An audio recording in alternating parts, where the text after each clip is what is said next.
Same thing, Birmingham, Alabama, a Democrat-run city in a red state. In 2017, the Birmingham City Council unanimously passed a resolution, quote, committing to establish sanctuary policies. So if you actually look at the facts from these Democrat-run cities, these are cities that are run by Democrats and by by members of the Democrat Party. These are blue cities, and they have all supported these disastrous policies which allow repeated career criminals back onto the streets to further commit acts of violence. Hey folks, Dale Jackson here for Yellow Hammer Now. Let me just say this. I agree with the White House press secretary wholeheartedly. The city of Birmingham is a crime-filled hellhole, and something should be done about it. It shouldn't be allowed to be a sanctuary city, which it technically isn't because it's a welcoming city, which is basically the city's way of saying we want to be a sanctuary city, but we're too big of cowards to actually do that. But where we disagree is on what needs to be done here. I say something. The White House apparently doesn't think something needs to be done on their end.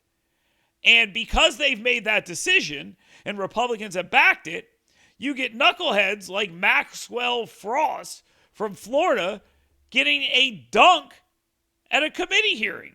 No, I just have a question for my colleague from the state of Louisiana, because I'm curious as to where your bill is. Louisiana is the state with the second highest rate of deaths in this nation. You are more likely to be shot standing on a random street in your state than you are in Washington, D.C. So my question is, where's your bill for the occupation of the state of Louisiana to keep your people safe, if you're at all sincere in this? Gentlemen, yield for an answer. I yield for an answer. I support state rights. I'm a constitutionalist. But not D.C.? Stand by. As a constitutionalist, I support my state, my sovereign state's legislature, which is doing everything it can to push back upon the crime rate of the Democrat-controlled cities. Okay, of so New Orleans, I'll take my time back. I'll take my time back. If you remove That's the the rules. crime stats That's the of New rules. Orleans, I'll take my time back. I'll take my time back. So you only invoke the rules when other people are speaking, not when you're speaking. Okay. That's your time. I agree with you. Look, I'm for state sovereignty. So what do you think about California? California is not where I live. You asked me about my state. See, you only care, and I'll reclaim my time. I'll reclaim my time. I'll reclaim my time. I'll reclaim my time.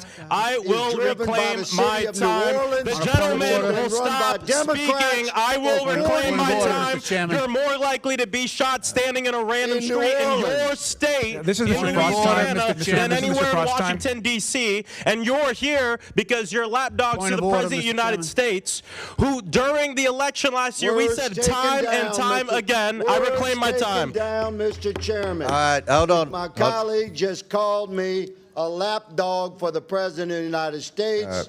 I move for his words to be taken down. A second. Not only is the congressman who is whining about being called a lapdog absolutely ridiculous, because then he demands the words be taken down. No, let them stand. Make them stand behind it. If you don't think you're a lapdog for the president, then fine, don't be. Be like Andy Ogles out of Tennessee, who says, yeah, we need to send the National Guard into these red states and blue cities and get this crime under control.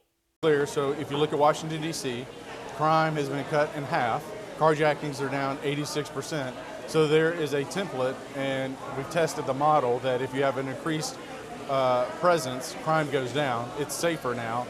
You have individuals on their own going on TikTok and Instagram and X saying, I can walk down the street now and I'm not going to get mugged. Thank you, Donald Trump. And these are a demographic that haven't historically been Republican.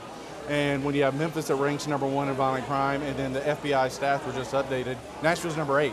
And so if Freddie O'Connell wants to continue to stick his head in the sand, I'll personally call the president and request that the president send in the National Guard. Ogles is right. A lot of other Republicans are wrong.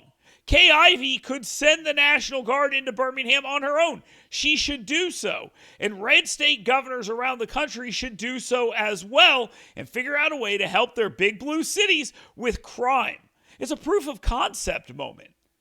Get the job done, show that it works, and then it will grow.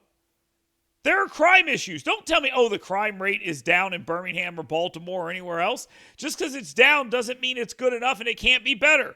The president says we need to use federal law enforcement and more to deal with these crime issues. I agree. But I agree with it in red states as well as blue states. So Republican governors follow the president's lead and do something.